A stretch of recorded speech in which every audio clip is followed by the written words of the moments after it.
주님의 은혜가 충만하시기 바라겠습니다. 오늘 말씀은 출애굽기 4장 24절에서 26절입니다. 모세가 길을 가다가 숙소에 있을 때에 여호와께서 그를 만나사 그를 죽이려 하신지라. 시보라가 돌칼을 가져다가 그의 아들의 포피를 베어 그의 발에 갖다 대며 이르되 당신은 참으로 내게 피남편이로다 하니 여호와께서 그를 놓아 주시니라. 그때 시보라가 피남편이라 함은 할례 때문이었더라. 아멘. 오늘 말씀에 보면 여호와께서 모세를 죽이려 하셨다라고 기록하고 있습니다. 하나님께서 모세를 여러 방면으로 설득하셔서 이제 애굽의 구원자로 보내시는데 갑자기 모세를 죽이려 하셨다라고 기록합니다. 그때에 모세의 아내 시보라가 돌칼을 가져다가 그 모세의 아들의 포피를 베었다라고 합니다. 할례를 행했다라는 것이죠. 할례를 행해서 죽어가고 있는 모세의 발 앞에 던지면서 당신은 참으로 내게 피남편이로다 하고 이렇게 말했다는 겁니다. 그때에 이제 모세가 다시 살아난 것이죠. 피남편이란 뜻은 피를 주고 피값을 주고 맞이한 새신랑이란 뜻입니다. 보통 남편은 이쉬라는 히브리어를 쓰는데 여기는 하탄이라는 단어를 씁니다. 하탄은 새신랑이란 뜻이죠. 그러니까 당신은 죽었다가 다시 살아난 새 남편이라는 뜻입니다. 새신랑이라는 뜻이죠. 피를 값주고 피값을 주고 새로 맞이하는 새신랑이란 그런 의미입니다.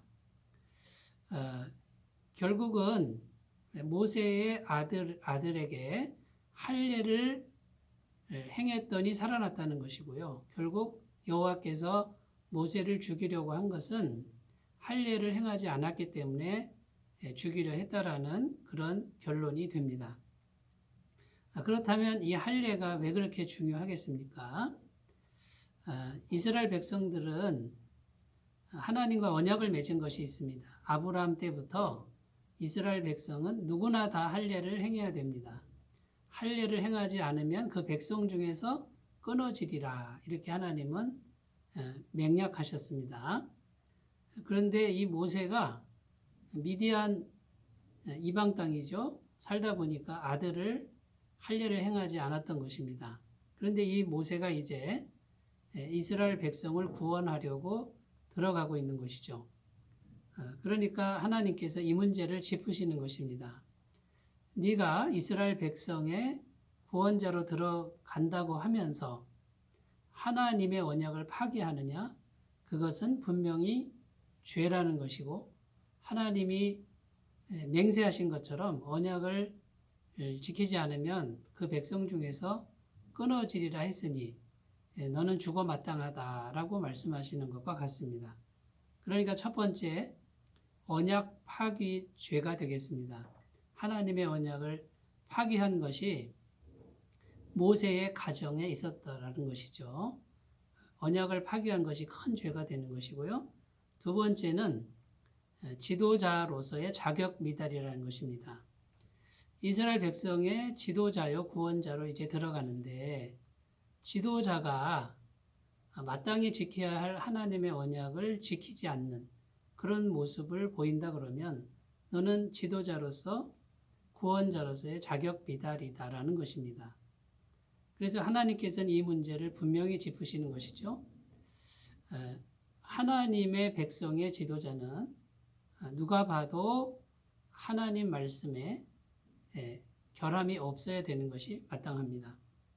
세 번째, 하나님은 모세를 분명하게 교육하시는 것입니다.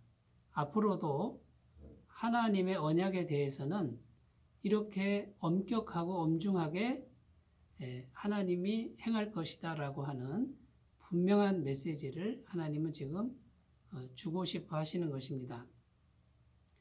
그래서 이제 모세는 확실히 알게 된 것이죠. 하나님의 언약을 파괴하는 죄가 얼마나 심각한 죄인지, 그리고 이스라엘 백성의 지도자로서 자신의 삶이나 마음이나 가정을 어떻게 다스려야 하는지 다시금 생각하게 되었고요. 결국은 이제 앞으로 계속해서 하나님께서 말씀을 주시고 또 언약을 주실 때에 철저하게 순종하는 그런 사람으로 또 새롭게 준비되는 모습을 보여주고 있는 것입니다. 이 할례는 육체의 할례를 행했지만 하나님이 정말 원하시는 것은 무엇입니까? 마음의 할례라는 것입니다.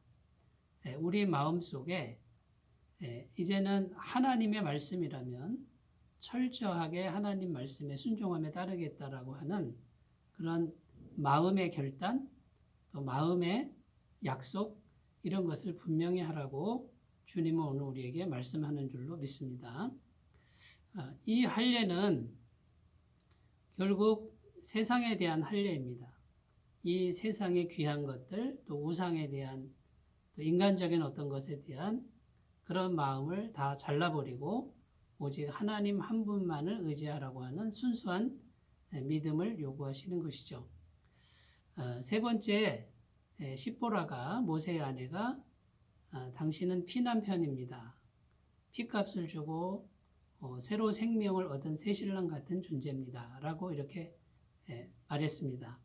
여러분, 우리는 예수님의 피값을 주고 하나님께서 죽음과 또 멸망의 그 저주 아래에 있는 우리를 새롭게 영원한 생명으로, 하나님의 생명으로 새롭게 구원하신 새로운 존재가 되었다라는 것이죠. 오늘 말씀에서도 예수님의 피값, 예수님의 보혈이 들어 있습니다.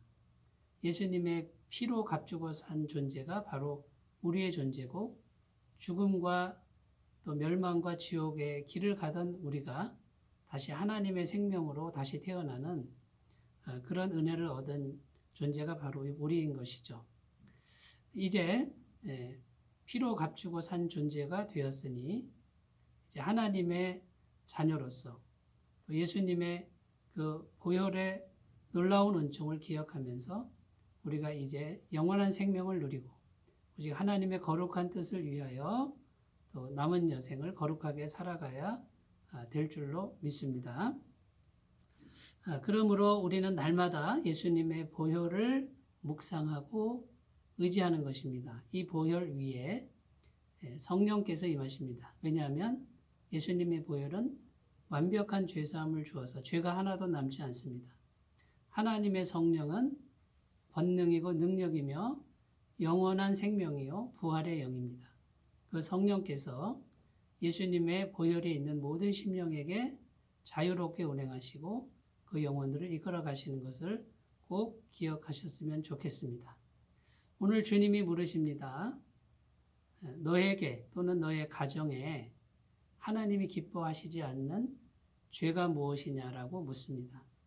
아직 할례되지 않는, 하나님이 기뻐하시지 않는 그 어떤 것, 반드시 잘라버려야 하는 그 어떤 것이 너의 가정에, 너의 공동체에 있지는 않느냐라고 물으십니다.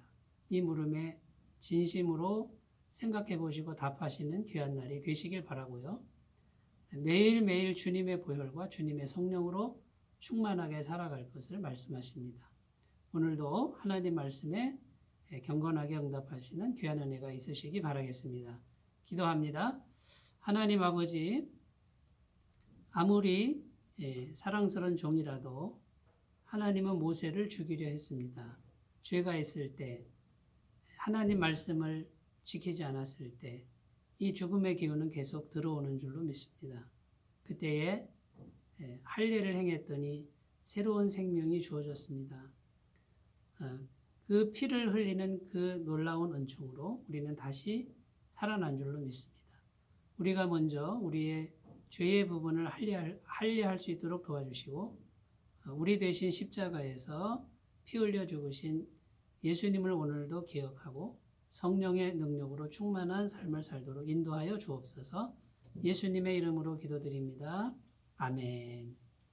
오늘도 주님의 은혜가 충만하시기 바라겠습니다. 감사합니다.